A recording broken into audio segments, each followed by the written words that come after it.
BMW was one of the first manufacturers to take electric vehicles seriously back in the days of the i3, which is still around and still a pretty great car. However, now the company is finally coming back with a new range of electric vehicles, and we have here one of the most exciting members of that new range, the i4. It's a saloon car, it's a direct competitor to the Tesla Model 3, and it has a lot of things to commend it. Before we tell you about the i4, please don't forget to like this video, comment and subscribe to our YouTube channel. So the first thing you'll probably notice about this car is it's very recognisably a BMW. It still has the kidney grille, but that kidney grille, which you may or may not like, is primarily there for the ADAS sensors rather than any kind of cooling. There are three versions of the i4 available: the eDrive 40 Sport, the eDrive 40M Sport and the i4 M50. That's the one we have here. BMW says this has their 5th generation eDrive technology. This particular car is produced in Munich. BMW describes this car as a Grand Coupe. That means it's a bit bigger than a 3 Series. As the 4 in the name suggests, it's more like a 4 Series and actually more like the 4 Grand Coupe. It does have some features that clearly mark it out as an electric vehicle. The flush door handles, there's a blue flash underneath the doors that supposedly symbolises the location of the battery. There are inserts instead of an exhaust. This car also has some extended LED lights. You get 18-inch wheels on the 40 and 19-inch wheels on the M50. There are also quite a few option packs to choose from. There's an M Sport Pro for $2,500, which BMW reckons is going to be one of the most popular. There's a lights package for $1,500. There's a tech package which includes a HUD and wireless charging for $1,900 and $3,800 for extra driving assistance. However, the M50 already has the standard tech pack, so you only need to add $1,900 for this. There's a comfort pack for £990, which adds memory seats for $1,950, which is quite a lot for that. However, on the M50, you only have to add £1,200. So this cockpit is very driver focused. It revolves around a very wide curved screen behind the steering wheel that encompasses both the instrument panel and the media display. You get a sports multifunction steering wheel. You get sport seats on all the cars. The 40 and M50 have Alcantara and Sensatec seats as standard, whereas this car has Vanasca leather, which is an option on the other cars. The M50 has electric seats and they're Vanasca leather as standard, as we said. The M50 seats are also electric. You'll see some blue accents on the interior to show the electric nature. The wireless charging for your smartphone is only available on the M50 as standard. It's an option pack elsewhere. However, you get 3-zone air conditioning on all the cars and a reversing camera. So this car has plenty of boot space. As standard, it's 470 litres. There's a 40-20-40 split as well, which is great. So it means you can stick long items and still have 2 passengers in the back. If you drop the rear seats down, you get a reasonably good 1,290 litres. That is about the same as a Tesla Model 3. Now, BMW has made quite an effort when it comes to range. The 40 cars have a range of up to 365 miles, which is excellent, up there with the Tesla Model 3 long range. However, the M50 drops that down to 315 miles, which is behind the current Model 3 performance. You get 11 kilowatt AC and 205 kilowatt DC charging, which means you can add 100 miles to the 40 in 10 minutes and 86 miles to the M50 in the same time frame. BMW is also providing a card that includes a year's membership of BP Pulse and Ionity Plus. So if you've got inside a Tesla Model 3 and wondered where the hell are all the buttons, how do I control this thing, you won't get such a shock with the i4. It's a very similar experience to a normal BMW, although BMW has reduced the number of buttons. Dominated by this media display, you get a little gear stick here for choosing drive reverse with a button for park. There is a separate parking brake, you don't need to worry about that too much. A start stop button. You get separate buttons for sport, comfort and eco mode. There's a knob for controlling the menu if you want to use that, but that is a full touch screen. On the steering wheel you have on the right media controls, on the left you have the adaptive cruise control buttons. There's a control for windscreen wipers on the right and one for the lights on the left. However, that just controls the indicators. There are separate buttons for choosing light mode, and you're probably going to just leave that in auto most of the time. There are some controls for the air conditioning, but if you go into the media display menu, you'll have a lot more functional controls over things like heated seats, which again are standard actually across all the cars. So we're driving the M50 version of the BMW i4. That has two motors, one at the front with 190 kilowatts one at the back with 230 kilowatts. The total is 544 horsepower, which is pretty phenomenal. And yes, this car is really quick.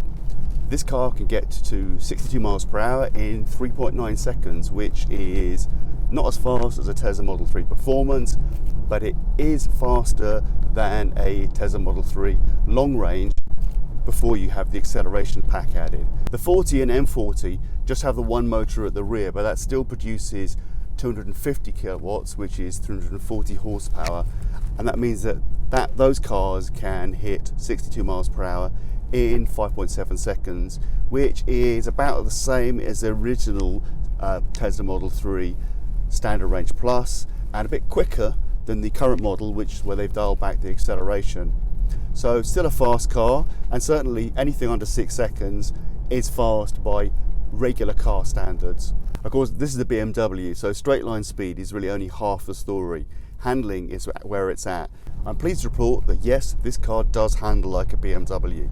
Now the throttle on this car isn't as immediate as say a Tesla Model 3 Performance. I would say it's on par with Porsche Taycans. When it gets going though, it's really quick. I'm also fairly impressed with the ride quality on this car. Yes, it's got a fairly stiff sports setup. I'm actually driving in sports mode here because, well, it's an M50, why wouldn't you? But it's eating up the bumps reasonably well, actually better than Tesla Model 3 Performance. The steering is very precise, and if you've driven BMWs before, it's really the way the steering wheel feels as one of the key characteristics of these cars. Solid, very, very precise, and very definitive. We're now about to hit a 60 mile per hour stone, and it is wet, but as you can see, it gets us up to the speed limit pretty quickly. This is quite a twisty road, but I'm still feeling very inspired with confidence. So yes, this car is meant to be a Grand Tourer. It's what BMW calls a Grand Coupe after all. It's not so much a 3 Series M3 type car, even though the performance is on par with that kind of level of vehicle. But the center of gravity is really low, the balance is really good. Once you get used to the way it handles, you'll certainly find yourself throwing it around through corners in British A roads. Brakes also inspire plenty of confidence. You can take off just a little bit of speed with a dab, or you can take off a lot of speed with a big push down. So in terms of driving engagement, this car is really up there. One of the best EVs I've ever driven. Of course, it's really, really comfortable at motorway speeds. We've had a decent chance to try this on dual carriageways with a 70 limit. Very, very comfortable, sits very firmly. So if you are somebody who drives a lot for work and wants that experience to be pleasurable rather than just a chore, this car really checks the boxes. On twisty British A roads with a 60 mile an hour limit, it really feels at home despite the fact that it's a pretty big car. And that's exactly what a BMW is supposed to be like. It's supposed to be a car that eats up long distances on the motorway if you want it to, but if you want to throw it around on an A road, it's up there too. So as we've already said, there's a decent amount of information in front of you as you drive. The super wide wraparound display doesn't really try with the instrument panel to mimic anything like a regular dashboard display from a non-electric car. Of course, this car also has the HUD installed as well, which is excellent. Gives you a good idea of the limit. It also tells you what the next limit you're about to hit is going to be. Tells you what speed, obviously. There's navigational information, and there's a fair bit of ADAS information on there as well. So speaking of ADAS, this car is of course packed with safety technology. There's things like lane departure warnings. There are blind spot detection on the mirrors. There's little triangular symbols that light up if it spots a car in your blind spot that you might have missed. There's an adaptive cruise control built in as well with those buttons on the steering wheel that we talked about. So pretty much everything you need there. We will talk in the written review about exactly what you get with different levels of car and the option packs that you need to have any kind of extra features. So a couple of things that this car has over being an M50, it has adapted M Sport suspension and also upgraded brakes. Now we compared this to a 3 Series. Now 3 Series is a smaller car and a bit lighter. However, this car does have a lower centre of gravity, which makes up for some of that deficiency. So finally we come to one of the last bits of the puzzle, and one of those things that concerns people a lot about electric cars, which is that they're really expensive. And yes, this is a BMW, so as you'd expect, it is pretty expensive. It's perhaps not as expensive as you might have thought, however. The 40 car starts at just a little under £51,000, and this M50 is a little under £64,000. So let's put that in perspective. The 40 is probably the more direct competitor to something like a Tesla Model 3 long range, and it's a little bit more expensive, that is true, but not that much. Of course, you do have to add on some option packs to get the full level of equipment. So the M50 we have here is probably more of a direct competitor to the Tesla Model 3 Performance, and it starts at around the same price, but once you add the option packs to get a similar level of equipment, you are going to be paying more money. It's a little bit slower in a straight line.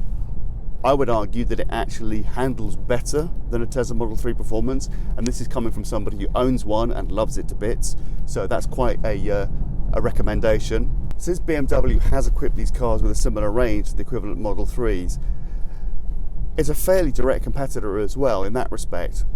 Of course, there is no version of the i4 that competes with the standard range plus of the Tesla Model 3. That is a bit of a shame. Overall then, should you buy this car? Well, yes, it is absolutely brilliant. Really love driving it. So are we going to see sales reps driving across country to their sales meetings in BMW i4s instead of 320Ds? Well, probably not. It's a bit too expensive for that. But it is an absolutely fantastic car. If you're looking for a 4 to 5 seater Grand Tourer saloon with great handling, very good range and superb build quality, highly recommended. Overall then, BMW is back. It's really great to see that one of the brands that kick-started the EV revolution with the i3 is killing it again. Will this car outsell Tesla Model 3s?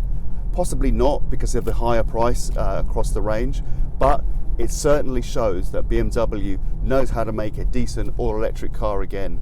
Thanks for watching, and if you enjoyed this video, please don't forget to like it, comment about it, and subscribe to our YouTube channel.